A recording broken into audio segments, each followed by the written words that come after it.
Hello, my friends. Welcome back to the Hot Pot. It is cycle 600, which was not exactly intentional to make it exactly on that date, but we're here. Whatever, we'll call it good.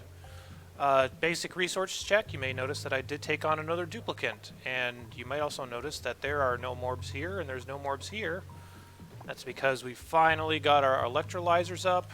Here they are here in a very standard and simple setup for me, also conforming to the typical base size that I have of about 26 tiles per block in terms of width, so it can fit into my other base setups if I want to replace this or move it somewhere or use the space for something and then for something else and whatever. But yeah, this is generally what it looks like. Yeah, and this result is a extremely breathable base for the first time in the game, all the way through up until the points where we don't really need it to be breathable down here at the bottom. It's going to look a little bit like a mess down here, but that's fine because that's where we want it to be. Yeah, so everything is very breathable. I still do have some morbs here, which is going to be used a little bit later. One of them's stuck, which is kind of funny. But these are going to be used for my puffed room eventually, so we'll get to that whenever that comes up. But some other things that have changed here, you might notice a bunch of red warnings here, and that's because I'm not growing food on these plots anymore, which is exactly what we wanted from previous videos. We finally got enough critter production up to sustain barbecue. And honestly, we might have had it before, and I should mention this and really call myself out for doing something stupid. Because it's fine if you do something stupid as long as you're correcting it, but what I was not doing for a long time is I did not have a refrigerator, which is really kind of a cardinal sin, and I'm starting to realize that more and more as I play. Anytime you're producing food and anytime you're producing it in any large quantity, you should really have a refrigerator. And I know this sounds really dumb, but the reason that I've discovered is that if you're ever growing meat or a lot of food in high quantities, the amount of time and upkeep that takes to do that is so ridiculous that if you wind up wasting that food in any way, it is a tremendous waste of time and a tremendous waste of resources. So, yeah, I should have gotten this refrigerator a long time ago. So, and I really encourage anybody else that's watching this, get a refrigerator early. Anytime you're producing calories that are anywhere around like 50,000 or something like that, like just get a refrigerator. It's such a big deal. It's going to be an especially big deal for me as I start taking on a lot more dupes. So this does sustain me on 8 dupes in terms of barbecue, but as I add more, I'm going to need more rooms. And that was the spirit behind this area. So yeah, speaking of that area, let's talk about that. So this is going to be my Draco area. Once again, this is just to farm eggs and meat and that kind of stuff. This is not to farm any of the shearables, which is going to be done from right here, which is another, not necessarily a lesson, but kind of a confirmation that I learned throughout this run. So that's kind of a cool thing going on here. But this is really just going to be a free way to get this meat. Because if I plant balm lilies here, I don't have to do anything to them. I don't have to bring up resources. I don't have to harvest them if I don't want to. So I'll turn on all of the auto harvest, or turn off all the auto harvesting, so that if they drop stuff or if they drop seeds, then fine, that's great. And if they don't, I also don't really care. This room does need to have chlorine in it, so I did have a setup out here which has really run its course. There's no more chlorine out here, so I need to get rid of these things. But I was trying to just harvest the chlorine that was sitting out on the map. Because I can't remember the last time I ever found a chlorine vent, so I do need to make sure that I do preserve at least some of it, and I was just keeping it out here on purpose so that I could then pump it into my room, which I only need about 150 grams per tile to keep these balm lilies up, but I do try to overpressurize it as much as I can, especially if it's hot chlorine, because then you kind of get these things into their ideal body temperature. And also to help that, chlorine is really bad, especially if there's a lot of other debris in here as far as influencing the temperature. So this chlorine was sitting out with the rest of the map, which is sitting at like 125-ish, which is fine. But if it comes into a room that was already kind of cooled, which a lot of this was, it may be hard to heat up. You can even see some of this is still not up to its ideal body temperature right now, because chlorine is so bad at imparting its temperature on anything else. So I did leave a line of metal tiles here on the side to at least help keep this room warm. And if I have this excess warmth out on the map anyway, I might as well use it to my advantage. So I just have a wall of metal tiles right here to help share the temperature and keep this area heated up. And eventually, if it becomes too much of a problem, I may just wall this back off again. But I do generally want this room to be warm. Anywhere around 100 or 105 in Fahrenheit is ideal for me. So this is a little warmer than I normally would go, but this is still totally fine. This room is also not taking up as much space as I thought it was going to, which was part of the reason why I added another exit down here, which is also done, as you can see. Nothing too special. We've seen these a whole bunch of times, so... Man, my dupes are really performing on command here. They're making use of the exit as soon as I talk about it, but... Yeah, just made another exit down here. That was mostly because I thought this was going to extend out and kind of block my pathing.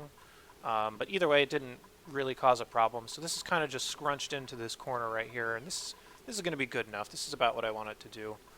So that's great. Trying to see what else has changed. Oh yeah, this other area that used to have morbs right here obviously was part of this, so this water tank got moved up, and all of my research equipment is now here. This is the finalized set of research equipment I'm going to have. So all my base is looking pretty compact. As far as long-term plans, I'm going to turn this into an area for more bedrooms, because I'm going to plan on going up to 15 dupes, and this room will only hold, I think it's 12. So I do need at least more space for that. And I'm probably going to move my bathroom setup over here as well, just so there's no reason to have to run all the way over to the corner to use the bathroom. They can just do it right as soon as they wake up or after they eat or whatever. So, yeah, that's the plan with that, at least long term. This area, these trees are eventually going to be dug up once I don't need them anymore, because that's still kind of an expense for my dupes that I don't want to have to pay. I am going to dig these up eventually and just use the actual petroleum for petroleum generators. And this area right here is going to be my puffed area. And if you've watched any other of my runs before, you know that I like to do this instead of using the machine to actually create oxalite, which I don't know if I have it researched. I think it's in refinement.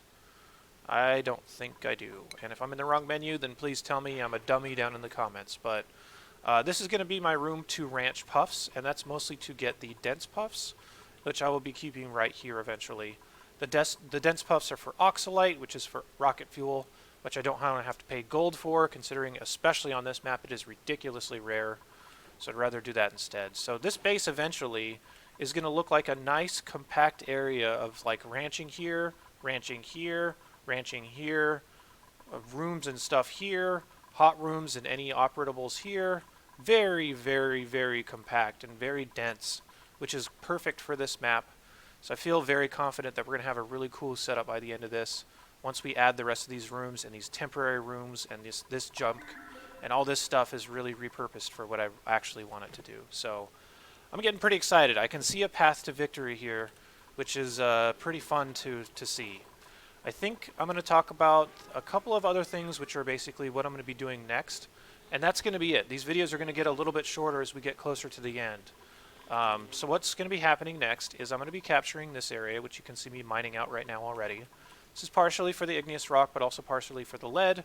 But I am going to be using this oil reservoir to start making oil. And you don't really need more than one or two, so if I do need a second one, I may use this one. Oh, I can't use this one because it's built into the wall. Oh, that's annoying. So I'll try using one for a little while. I don't need a lot of oil, and it'll really just be used for plastic and for rocket fuel. And I think one reservoir can push this.